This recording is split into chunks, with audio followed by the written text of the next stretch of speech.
4 days after that firebombing attack at the Adass Israel Synagogue, the Prime Minister is there this afternoon. He's just arrived. These are live pictures from Ripponlea in Melbourne. In fact, let's just have a listen in.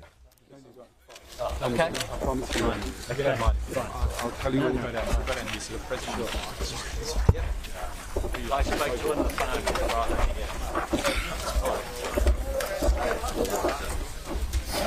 Sorry guys, keep going.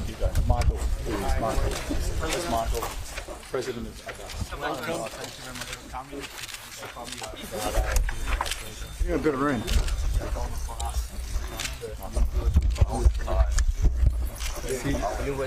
You were inside. So terrific.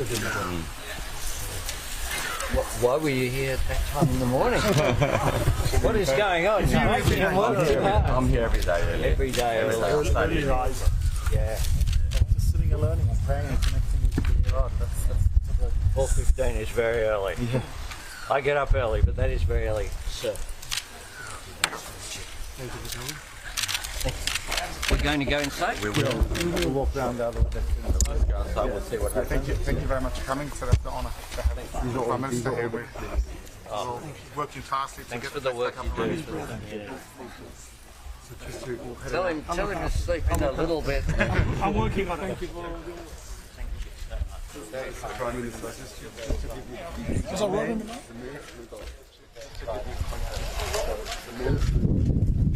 Yep. Yep. Next week. This is known as a big community centre over here. Okay.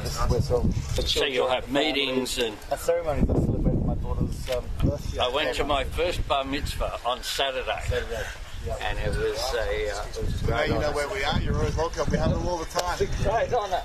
Yeah, the lollies and the kids. Yeah. A lot of family time.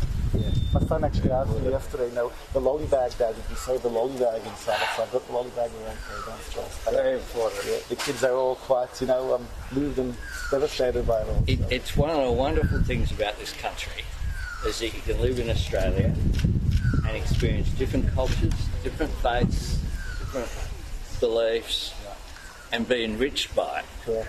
And be enriched by it, which is why we have to cherish it, and why we have to nurture it, and make sure exactly. It is so important.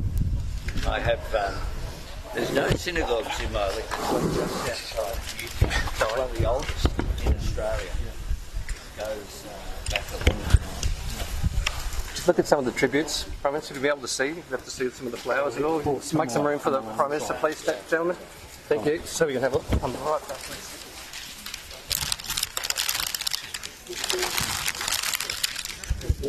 Australians are generous people.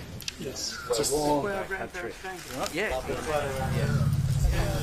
And many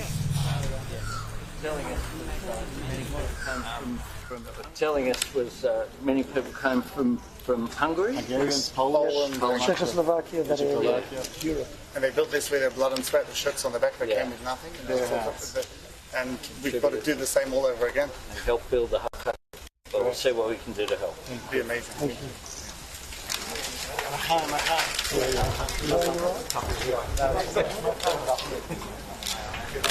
There's no photographers going inside. Yes. Guys, if we can just get you to set up on that corner over there. We're going to footpath. Between tennis, come up on the right on the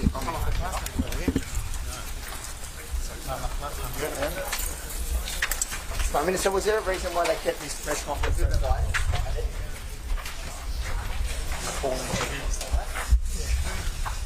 The Prime Minister there at the Adass Israel Synagogue in Ripponlea in Melbourne, which was the synagogue that was attacked at the end of last week in a firebombing terrorist attack. Police have 3 suspects in their sights. Hopefully we'll be hearing from the Prime Minister shortly if he takes questions after this visit. You can see Josh Burns with him, other members of the Orthodox Jewish community there. One of the gentlemen that was there in the early hours of the morning praying.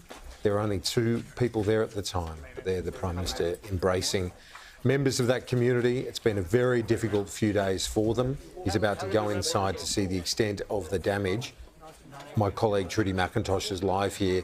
It's been 4 days. The Prime Minister's copped a bit of flack, and there's a lot of attention on his visit today. Yeah, this is extraordinary scenes we're seeing here. The Prime Minister visiting this Adass Israel Synagogue in Ripponlea, the suburb in Melbourne that was targeted in the early hours of Friday morning here. It has now been declared a terror incident. As you say, there has been criticism from the opposition that it's taken until now for the Prime Minister to come here and see the damage for himself here directly, as we just heard from one of those men who was inside at the very moment that firebombing took place. Our colleague Shari Markson had an opportunity as well to go inside, where the Prime Minister will be entering right now.